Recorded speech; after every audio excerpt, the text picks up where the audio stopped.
अस्सलाम वालेकुम। Prove that square root of prime number is irrational number. यानी हमने ये प्रूव करना है कि कोई सा भी प्राइम नंबर ले लें, उसका अगर हम स्क्वायर रूट ले लें तो जो रिज़ल्ट बनेगा वो एक इर्रेशनल नंबर बनेगा। तो चलिए हम स्टार्ट करते हैं प्रूफ।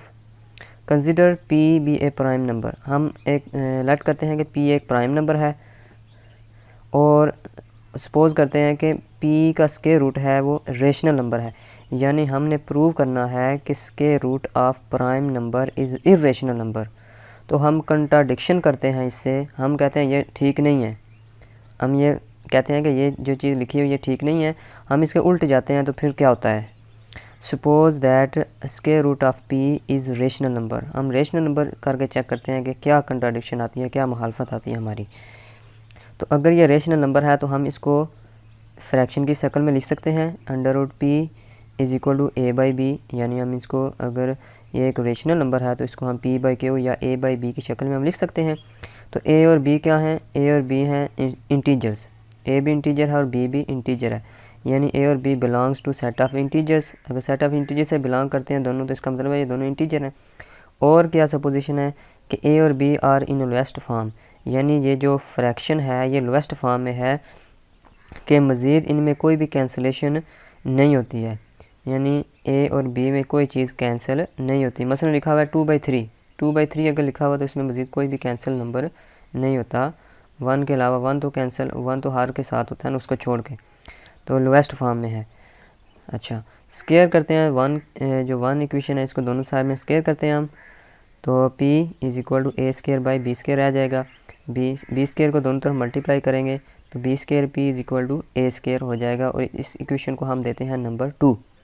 अगर हम इसको गौर से देखें तो ये ए स्क्वायर के सामने लिखा हुआ है बी स्क्वायर पी। यानी बी स्क्वायर तो एक इंटीजर है ना, हमें पता है कि बी अगर इंटीजर है तो उसका स्क्वायर भी एक इंटीजर होगा। तो ये तो चलो इंटीजर है, लेकिन ए स्क्वायर क्या है? Multiple of P. यानी ए स्क्वायर के अपोजिट क्या लिखा हुआ है? बी स्क्वायर मल्टीप्लाई पी लिखा हुआ है। इसका मतलब है ए स्क्वायर क्या है? मल्टीपल ऑफ पी है। यानी ए स्क्वायर के अगर हम फैक्टर बनाएं तो उसमें पी लाजमी आएगा एक ना एक।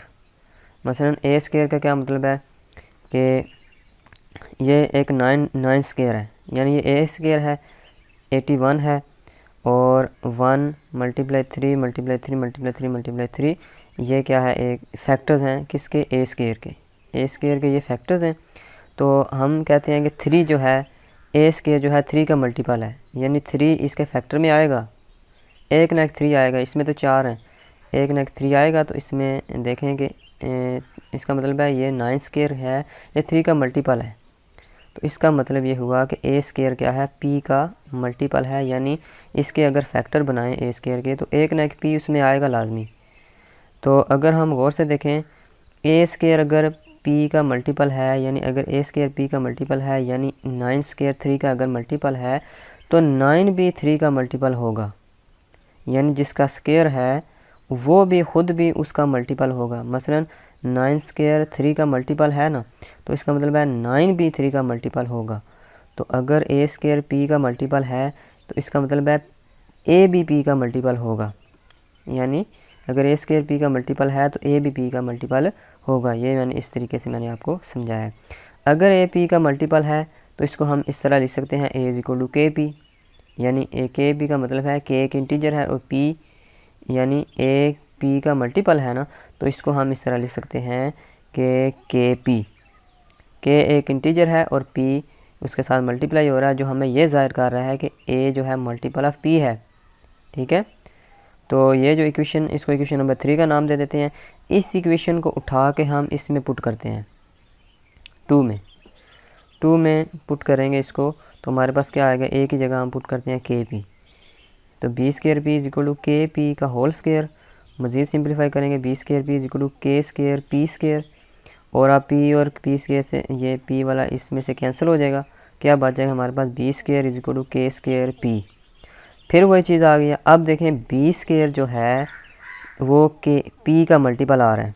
वो से देखें ना कि इधर में हमने देखा था कि ए स्क्वायर इधर अकेला था ना, तो उसके तो दूसरी साइड में पी भी था मल्टीप्लाई बी स्क्वायर था। हमने कहा कि ए स्क्वायर मल्टीपल ऑफ पी है। अब इसमें देखें बी स्क्वायर अकेला है और दूसरी साइड में क्या है, पी मल्टीप्लाई के स्क्वायर। इसका मतलब ये हुआ कि B square is multiple of P. तो अगर पीछे हमने 9 स्क्वायर वाला एग्जांपल दिया मैंने, तो बी स्क्वायर अगर मल्टीपल ऑफ पी है तो इसका मतलब है बी भी जो है वो मल्टीपल ऑफ पी है। अगर बी मल्टीपल ऑफ पी है तो हम इसको इस तरह लिख सकते हैं कि B is equal to L P, यानी एल कोई इंटीजर है और पी साथ उसके मल्टीप्लाई हो रहा है, जो हमें ये बता रहा है कि बी मल्टीपल ऑफ पी है। अब हमें क्वेश्चन नंबर 3 और क्वेश्चन नंबर 4 से हमें कुछ हासिल हो रहा है। देखें क्वेश्चन नंबर 3 है कि A is equal to K P और इक्वेशन 4 है ये। तो इसको हम इन दोनों को हम डिवाइड करते हैं, यानी ए बाई बी करते हैं, तो हमारे पास देखते हैं क्या आता है। From 3 and 4 A by B is equal to K P over L P. अब अगर इसको गौर से देखें तो ए बाई बी में पी जो है कैंसिल हो रहा है, पी क्या है, कैंसिल हो रहा है। इसका मतलब ये हुआ कि ए और बी जो है ये लोएस्ट फॉर्म में तो ना हुए। फिर हमने पहले सपोज़ किया हुआ है कि ए और बी क्या है, लोएस्ट फॉर्म में होंगे, यानी ए और बी में कोई भी चीज़ कैंसिल नहीं होगी। लेकिन जब हमने उल्टा जो सपोज़ किया था कि पी अंडर रूट पी जो है वो रेशनल सपोज़ किया था, उल्टा हम चल रहे थे, तो हमने देखा कि रिज़ल्ट भी उल्टा आ गया। रिज़ल्ट उल्टा क्या आ गया कि इसमें ए और बी में ये पी कैंसिल हो रहा है। इसका मतलब है ए और बी लोएस्ट फॉर्म में ये फ्रैक्शन नहीं है, which is not in lowest form. तो इसका क्या मतलब हुआ कि ये कंट्राडिक्शन हो गई है। अब वह सपोजिशन, हमारी सपोजिशन रॉन्ग थी। हमने सपोज क्या किया था कि अंडर रूट पी एक रेशनल नंबर है, तो वो तो फिर गलत हो गया। इसका मतलब ये हुआ कि square root of prime number is an irrational number, यानी वो रेशनल नंबर नहीं हो सकता, वो एक इर्रेशनल नंबर होगा। उम्मीद करता हूँ कि आपको ये वीडियो पसंद आई होगी। अगर पसंद आई है तो इसको लाइक करें और मेरे चैनल मैथमेटिक्स फाउंडेशन को सब्सक्राइब कर लें। अल्लाह हाफिज़।